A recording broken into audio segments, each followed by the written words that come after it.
Cluck old hen, cluck and sing, you ain't laid an egg since away last spring. Cluck old hen, cluck and sing, you ain't laid an egg since away last spring. The Proclamation of 1763. Everything you need to know. In the years following the conclusion of the French and Indian War, relations between Great Britain and its American colonies began to sour. In a matter of only 12 years, a series of disagreements would ultimately lead to rebellion and revolution. What were some of these disagreements? One of the earliest problems was a royal decree issued by King George III, known as the Proclamation of 1763. This order stated that colonists couldn't settle lands west of the Appalachian Mountains. It would remain American Indian territory for the time being, the result of a backlash from a Native American uprising known as Pontiac's Rebellion. Once the Treaty of Paris was signed, colonists began eyeing western lands won from the French. Colonists were already encroaching upon the lands, and clashes between the colonists and natives were becoming both frequent and alarming. Many Native American leaders, foreseeing the impending flood of settlers into their territory, began calling for American Indians to unite in defense of their lands.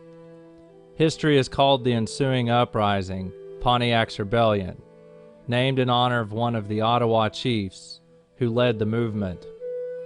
Over a span of 1,000 miles, Native American attacks on the frontier were both violent and furious. They attacked forts, destroying or capturing 7 of them, as well as cabins and hunters. British General Geoffrey Amherst and soldiers were sent to meet the threat at Forts Pitt and Detroit. He and 500 men were ambushed by an unknown number of Shawnee and allied tribes at a place called Bushy Run. Over 300 Shawnee were killed or wounded, while the other attackers scattered. The event gained London's attention, and the result was the Proclamation of 1763. Britain sent more troops to North America and began constructing additional forts. This came at a cost of £320,000 a year. The British Parliament felt that since the resources were going to the defense of the colonies, the American colonists should pay for it. But Americans viewed the scenario differently.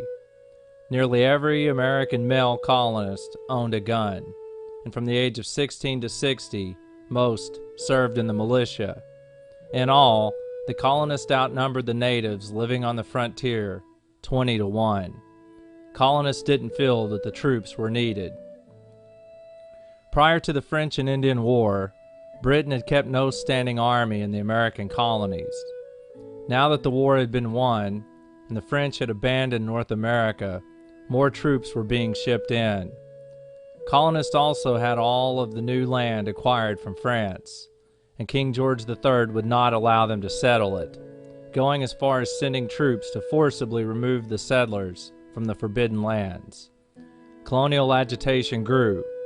Then Parliament issued the Quartering Act of 1765. The Quartering Act stated that the colonists had to provide housing, either in barracks, public houses, inns, alehouses, or livery stables, as well as food and supplies for the British troops. Colonists had no say in the matter. Thomas Gage, the officer in charge of the troops in North America, determined to station most of his soldiers in New York so that they could quickly be deployed to hot spots whenever needed. Initially, New York refused to accommodate the troops, but agreed to take them in after Parliament suspended their royal governor as well as the New York Assembly. Cluck old hen, cluck and sing, you ain't laid an egg since away last spring. Cluck old hen, cluck and sing, you ain't laid an egg since away last spring.